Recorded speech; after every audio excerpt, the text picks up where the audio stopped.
Hi. ஓம் நம சிவாய. இது என்ன கோபுரம் தெரியுதுங்களா? திருவண்ணாமலையில் இருக்கிற அண்ணாமலையாரோட ராஜகோபுரம். இந்த கோபுரத்துக்கிட்ட வந்து நின்று இப்படி அண்ணாந்து பாருங்களேன்.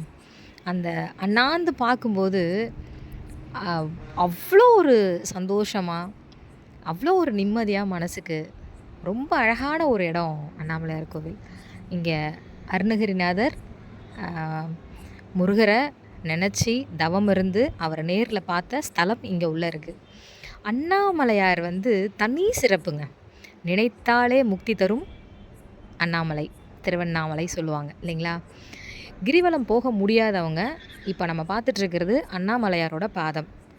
இது என்ன அப்படின்னா, ரொம்ப வயசானவங்க, கால் நடக்க முடியாமல் இருக்கவங்க கிரிவலம் போகிறதுக்கு பதில் இந்த அண்ணாமலையாரோட பாதத்தை 3 தடவை சுற்றி வந்தால் கிரிவலம் போன பலன் கிடைக்கும் அப்படிங்கிறது ஒரு ஐதீகம்.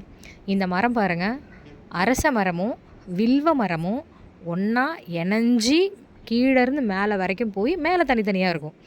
வேர் பகுதி வந்து பார்த்திங்கன்னா விநாயகராக காட்சி தராரு. திருவண்ணாமலையில் இருக்கிற ஒவ்வொரு அடிக்கும் ஒரு சிவலிங்கம் இருக்குதுன்னு சொல்லுவாங்க. இன்னும் அண்ணாமலையாரை பற்றி நிறைய தெரிஞ்சுக்க போகிறோம். Thank you and good night. Bye bye.